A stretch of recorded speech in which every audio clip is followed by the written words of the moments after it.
Let's do a quick lesson on types of paper and what they're used for. There is cold press paper and there is hot press paper, and those are the main types of paper that we use in watercolor and in illustration. Cold press paper has a bumpier texture than hot press paper. So if I zoom in a little bit on this, you can kind of see this has some bumps, it has some texture to it. Hot press paper is super smooth, and it's better if you want to get really detailed illustrations. Very thick and heavy paper has a higher paper weight. That's because paper is measured on its weight per 500 sheets of paper, which is called a ream. So if this is 140-pound paper, 500 sheets of this paper weigh about 140 pounds. So that's paper. I'll show you an example of each type of paper and how they react to watercolor. Let's start with the hot press. The hot press is the smooth paper.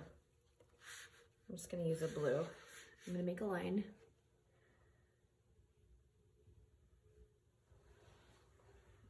With regular watercolor. I'm going to do the same thing with the same color with the cold press. See how that sucks that in? Personally, I prefer painting on cold press paper. I like that texture. And I find that even though it's super smooth, this doesn't grab onto the paints the way that the paper with a lot of texture does. If you're painting with gouache, that is a different thing entirely. Gouache is better on hot press paper because it has more of a pasty consistency that works really well with the paper.